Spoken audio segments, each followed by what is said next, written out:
Ramadan yang Nabi sabdakan sallallahu alaihi wasallam telah tiba kepada kalian, wahai sekalian manusia, bulan Ramadan, satu bulan yang penuh dengan keberkahan. Di antara keberkahan Ramadan itu ialah Allah buka semua pintu-pintu surga dan Allah kunci semua pintu-pintu neraka.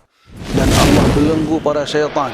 Tiap malamnya Ramadan ada penyeru, wahai orang yang menginginkan kebaikan, bersegeralah beramal-amal yang saleh. Sebaliknya, wahai orang yang menginginkan keburukan dalam Ramadan, ingin berbuat maksiat, ingin melanggar perintah-perintah Allah Subhanahu wa taala, dan di antara keberkahan Ramadan ialah Allah permudahkan kita untuk beramal-amal yang saleh.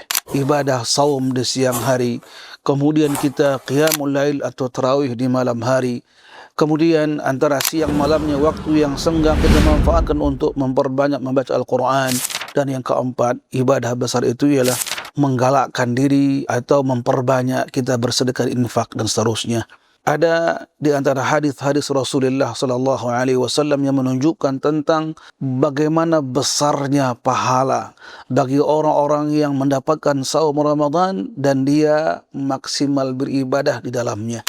Di antaranya ialah apa yang dituturkan oleh sahabat Talhah bin Ubaidillah. Kita kenal dijamin masuk surga. Di antara sahabat Nabi kita Muhammad sallallahu alaihi wasallam ada dua orang laki-laki yang mendatangi Rasul di kota Madinah lalu masuk Islam. Salah seorangnya ialah menjadi mujahid fisabilillah dan dia gugur dalam pertempuran tersebut. Adapun yang kedua atau teman kedua ialah Allah panjangkan usia sampai tahun depannya dan dia mendapatkan Ramadan, dia beramal saleh, di saumnya, qiyamul lailnya dan ibadah-ibadah yang lain. Dan kemudian orang yang kedua ini pun wafat. Lalu sahabat Talha mengatakan, saya pun bermimpi melihat mereka keduanya di dalam surga Allah Subhanahu wa taala. Dan kemudian ada malaikat yang mengatakan, wahai orang yang ya Allah panjangkan usianya, masuklah lebih dahulu. Artinya apa? Kedua orang tadi sudah di pinggir pintu surga. Tapi penjaganya mengatakan, wahai orang yang Allah akhirkan hayatnya dan mendapatkan Ramadan beramal-amal yang saleh, masuklah engkau dahulu.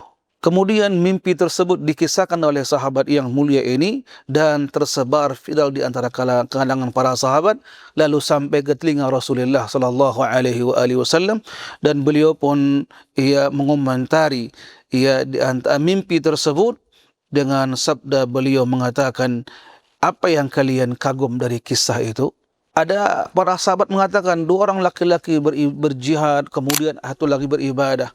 Ya, lalu orang yang beribadah mendapatkan Ramadan tersebut dahulu masuk surga Allah Subhanahu wa taala.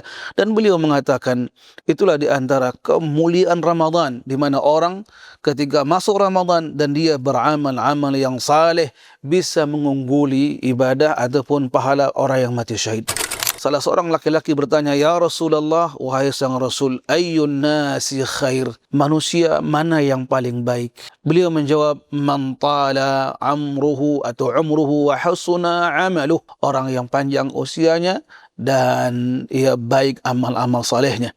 Dan sebaliknya ditanya, fa ayyun nasi syarrun, lalu manusia mana yang paling buruk? Beliau juga bersabda, qala man tala umruhu wa sa'a amaluhu, orang yang panjang usianya namun ia buruk amal-amalnya.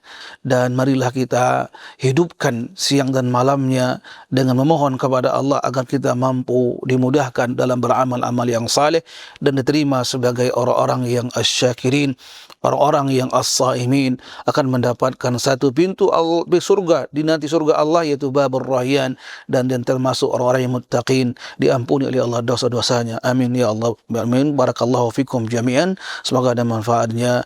Wassalamualaikum warahmatullahi wabarakatuh.